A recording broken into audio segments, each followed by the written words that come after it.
देखिए बच्चों, fire him, fire मतलब क्या होता है?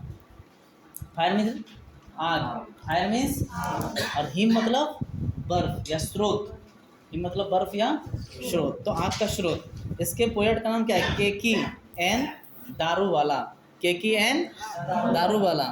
क्या नाम है? केकी है ना, केकी एन दारू दारू वाला। अरे दारू पीने वाला नहीं, नाम है इस व्यक्ति का। कहते हैं केकी एन दारू वाला, बोर्न 1937। इनका जन्म कब हुआ था? 1937 में। कब जन्म हुआ था? 1937 में, ठीक है। द रिसिपेंट ऑफ साहित्य अकेडमी अवार्ड, और इसको कौन सा अवार्ड मिला था? साहित्य अकेडमी अवार्ड मिला था। कौन सा अवार्ड मिला था? कब मिला था? 1984 में, 1984। एंड कॉमनवेल्थ पोइट्री अवार्ड, और दूसरा अवार्ड कौन सा मिला था? कॉमनवेल्थ पोइट्री अवार्ड, समझे? आगे कहता है is a landscape poet. Landscape का मतलब होता है जमीन से जुड़ी हुई बात कहने वाले लेखक, है ना, कवि। ऑफ, है ना, of eminence and a well known writer of short stories. और अगर बात करें तो सबसे ज़्यादा किस नाम से जाने जाते थे? छोटे छोटे कहानियों के लेखक के नाम से, शॉर्ट स्टोरी राइटर, ठीक है। His poetry is in his own words. इनकी जो कविता है इनके खुद के शब्दों में आते थे। कहने का मतलब खुद का शब्द क्या? बहुत ही छोटे छोटे वर्ड्स का प्रयोग करते थे और बहुत हल्का सा, समझे बात, अपने शब्दों में लिखते थे। और टोटली है ना, ये टोटली इम्प्रेशनिस्टिक मतलब होता है प्रभावशाली, है ना। रिकॉर्डिंग एंड हेंस अर्दी, मतलब अर्थी मतलब समझते हैं, अर्थ, अर्थ मतलब पृथ्वी, अर्थी मतलब होता है जमीन से जुड़ी हुई, पृथ्वी से जुड़ी हुई जो चीज़ें सब जानता है, और उस बात को ये लिखते थे। ही सॉन्ग्स, है ना, सोफिस्टिकेशंस। सोफिस्टिकेशंस का मतलब क्या होता है? जिसे ना होता है कोई संभव बात या कोई ऐसा बात जिसको हम सब नहीं जानता हो, उस चीज़ को दूर करते थे। As he thinks that it while adding, है ना, एडिंग गोल्स, है ना, GL ग्लास गोल्स रे हैं, सर सिर्फ टूला रहा बद, है ना, बद चमक, है ना, तो कोई चीज़ चमकदार जो होता है, ग्लोस मतलब ऐसे चमकना ही होता है, सॉरी, चमकदार बोल सकते हैं। Takes away the power of words, और कविता की शक्ति को भी पहचानते थे। किताब नहीं है तुम्हारे पास?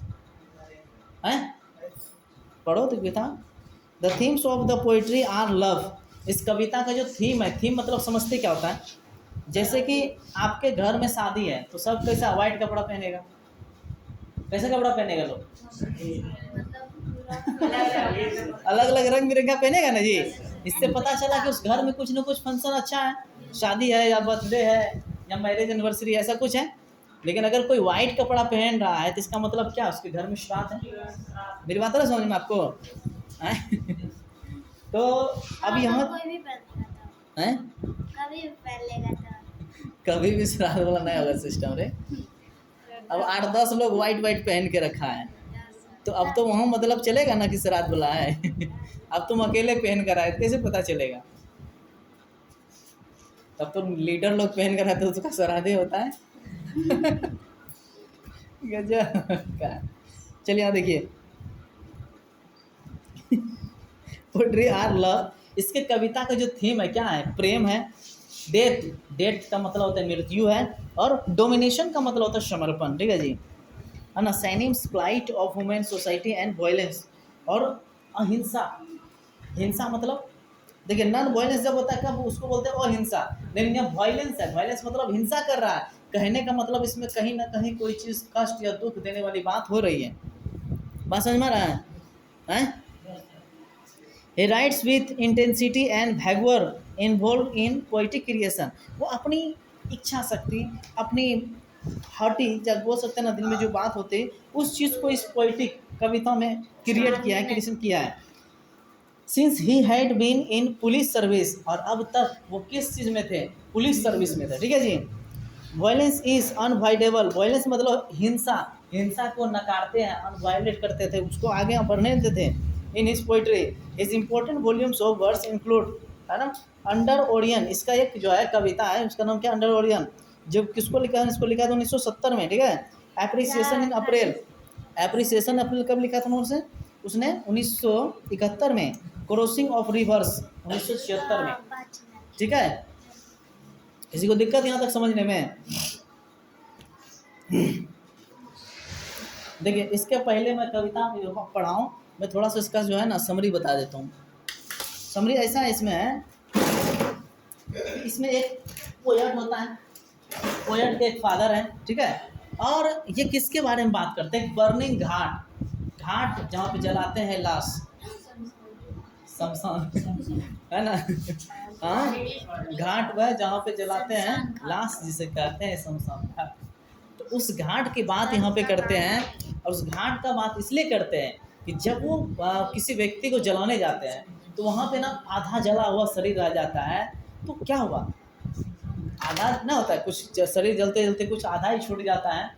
किसी का उंगली जो है ना, इसी में कवि का जो उंगली है वो उस आग में झुलसा था, आधा उंगली, तो उंगली होता नहीं बोला, देखिए ईठो थोड़ा सा झुलस गया, तो वही उस कवि को आग था, दिल में था कि इस आग को मैं ख़त्म कर दूंगा। ये जो सबको बार बार जो आग में जलना पड़ता है, ये जो सिनिम्स है, ये जो पाप वाला हो रहा है, इसको मैं ख़त्म करूंगा। तभी उन्होंने आग को क्या कहा था? सीन कहा था, पाप कहा था कि नहीं तुम एक प्रकार की, मैं तुम्हें पूजा करता हूँ, आग की पूजा होती है, तो दूसरे प्रकार तुम ही मुझे क्या करते हो? जला भी देते हो। तो उन्होंने इसे अच्छा नहीं समझा, इसी वजह से उन्होंने एक कविता लिखा। उन्होंने कविता लिखने का उनका क्या रीज़न था? ये पारसी से आते हैं, किस फैमिली से बिलोंग करते हैं? पारसी।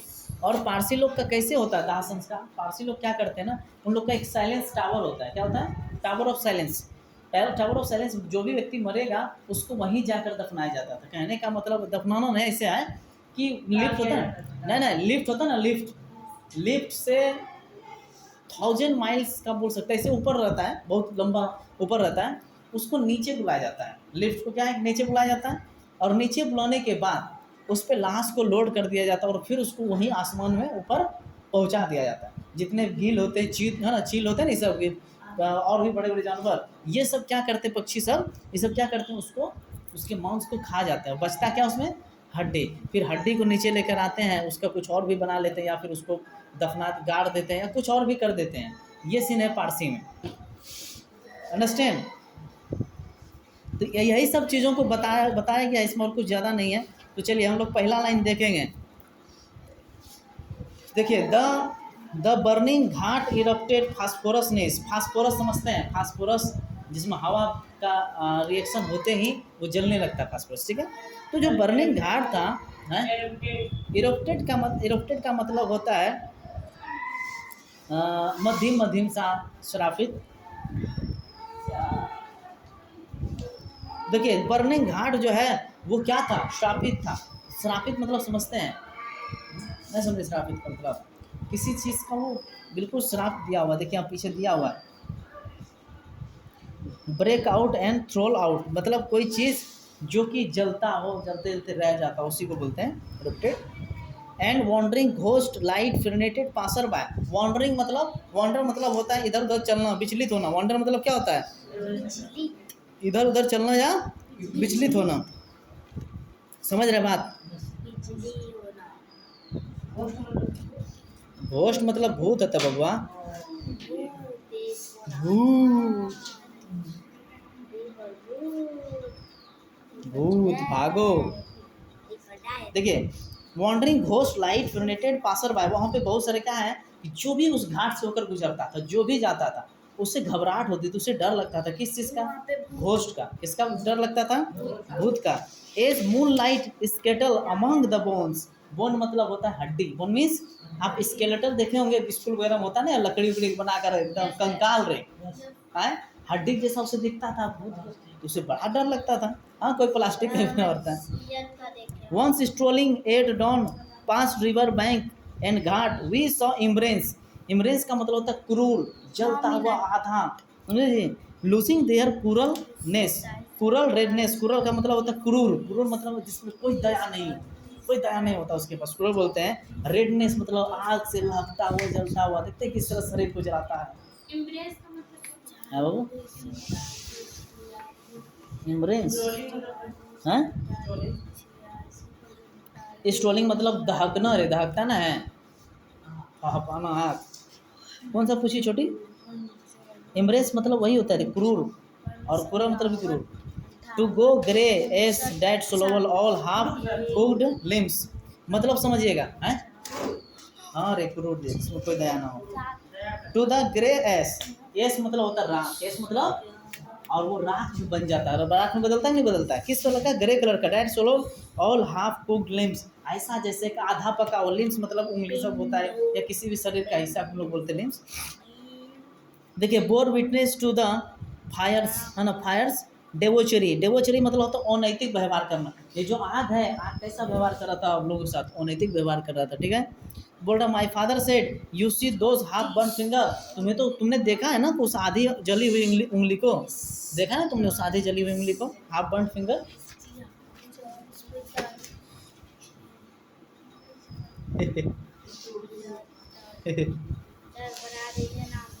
पढ़ाई रहे ना, देख नहीं रहा है।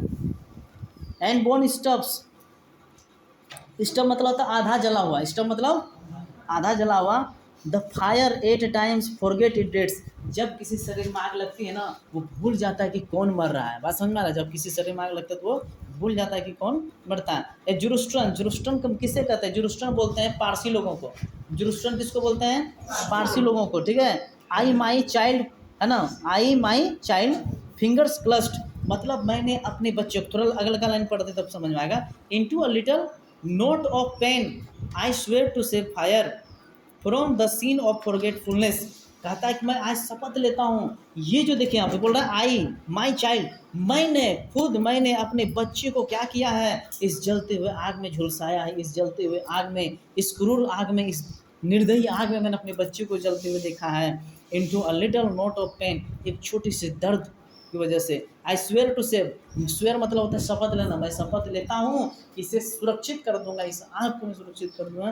From the scene of forgetfulness, ये जो पाप है भूलने वाली फॉरगेटफुलनेस का, मैं इसे खत्म कर दूंगा।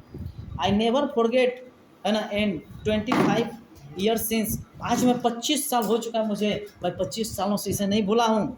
एंड एज आई कंसाइट, कंसाइट का मतलब होता है भेजना, जलाना, है ना। Consign my first born to flames, कहता है मैं कब, कंसाइन का मतलब होता है यहाँ देखिए ना दिया हुआ है, भेजना, जलना, जलाना है। जैसा कि मैं पहले बच्चा को, जब वो एक पिताजी बना, उसने अपने पहले जन्म वाले बच्चे को क्या किया था, कंसाइन कर दिया था, क्या बोलता है, बिल्कुल कलेजा पे हाथ रखकर अपने बच्चे को जला दिया था उसने। क्यों जलाया था, born to the first boy, first मतलब पहले जन्म हुआ बच्चा को, फ्लेम मतलब आग, उस आग में झुलसा दिया। देखिए आगे, the firm the firm hymn, the firm, इसको हिमेन जगह लिखा ना HYMN, इसको हिम बोलते हैं, वाई साइलेंट है। सेड टू मी, फायर ने मुझे कहा, यू स्टैंड फॉरगिव, तुम्हें खड़ा होना पड़ेगा इसको त्यागने के लिए, ठीक है। ब्रोकन येट रेवलनेस आई स्वेयर दिस टाइम, मैं दोबारा से शपथ लेता हूँ कि इस निर्दयी चीज़ों को, इस है ना निष्ठुर चीज़ों को मैं अवश्य क्या बोल सकते हैं, सेव कर दूंगा, सुरक्षित कर दूंगा इसे। To save it from the scene of forgiving, और इस पाप को दोबारा कभी मैं करने दूंगा, इसे मैं सेव कर दूंगा, सुरक्षित कर दूंगा, ठीक है बच्चों।